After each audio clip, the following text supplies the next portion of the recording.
Hello and welcome to Coffee with Tom and Joanne. I'm Tom Matthews. And I'm Joanne Toronto. Thanks for joining us this morning. And today's topic of conversation is about buying real estate and how buyers are emotionally and psychologically behaving in the market right now, and talking about, a little bit of timing and the fear of missing out.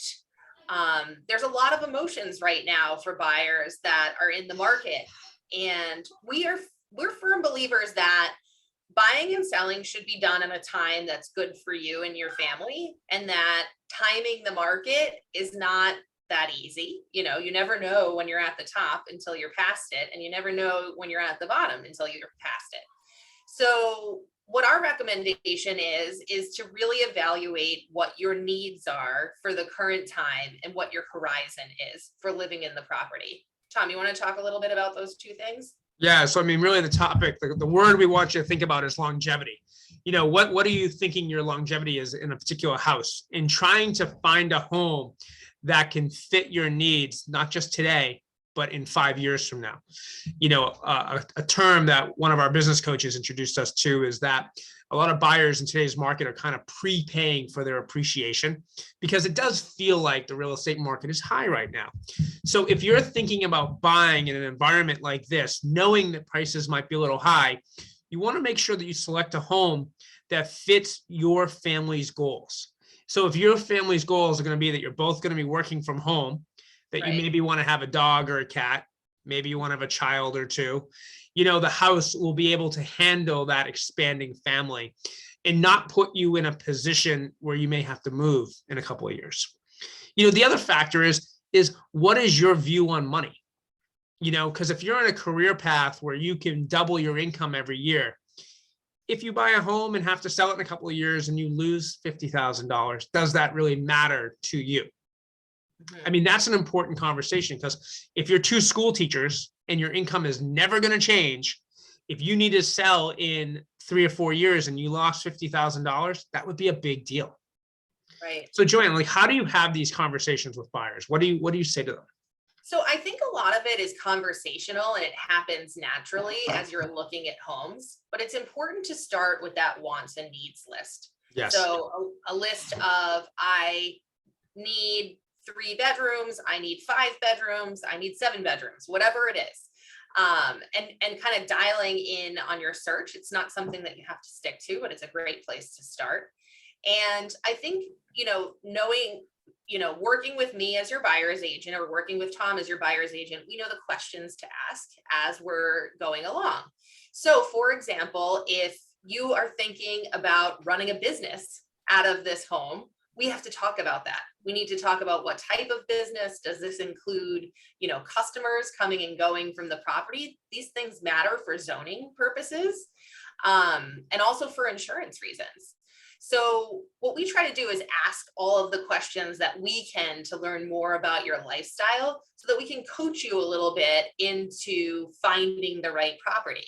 Because nothing is worse than, having the fear of missing out and buying the wrong house. And then, 2 or 3 years from now, realizing, hey, this isn't the right house for us. And if the market keeps going up, then great. You can make a little bit of money. You can move on to the next thing. But what if the market doesn't go up in the next 2 or 3 years or 5 years and you need to move? What are your goals for the long term? Traditionally, real estate is a long-term investment. I know it's been a short-term investment for people in the recent past, but I think it's important, and our scope of experience right now is that we have been, this is the second time we've gone through an ultra hot market, but we also worked through the last recession that we had about a little more than a decade ago at this point. And working through that market and being able to have the experience and the know-how of how to navigate a market like that is a really, really important tool for us right now, because we can't control the real estate market and we can't control the level of inventory, but what we can control is our clients making good fiscal decisions for their future. Yeah, and that's really important because our mission statement for our buyers and seller clients is that we want to help you make a great lifestyle and a great financial decision. You know, Joanne and I really care about our clients. They become our clients for life. And we have clients, families that we've done 5, 10, 15 transactions for the family, because we're always putting the client's needs first. Now, ultimately, you are in the driver's seat. We are your advocate. So if you want to make a decision on a property, that is your decision. But we're going to give you, as Joanne said, our perspective and our experience, and we're going to try and guide you, because right now people are feeling like the market can only go in one direction, and that is up. But, you know, look at the NASDAQ right now. It's, you know, mid-January, and it's off to its worst start since 2000. No one expected that. And so we just have to always be cognizant of our surroundings. Right. So, and that's really important for buyers, because when if you understand the cycle of real estate, you make money when you buy real estate, and you realize the money when you sell real estate. So you're not going to capitalize on that investment until after you sell it, but you have to buy right.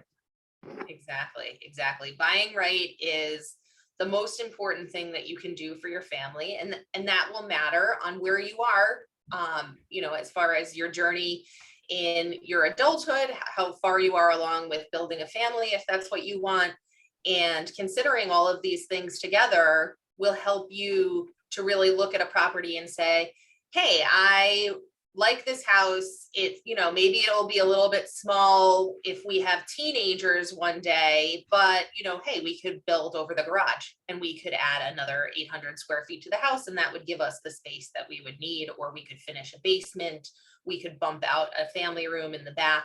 Whatever it is your family needs, if the property allows for that, I think that has some value to it. But buying a home that is small on a small piece of land that can't really be expanded, and your intention is to expand your family, then those don't meet the right criteria, even if it's the only house on the market in your price range. Correct. So really important to think about those things. Correct. Yeah. All right, Joanne. Well, this was a great recap for buyers and longevity. And we want to thank everyone for watching Coffee with Tom and Joanne. I'm Tom Matthews. And I'm Joanne Toronto. Cheers.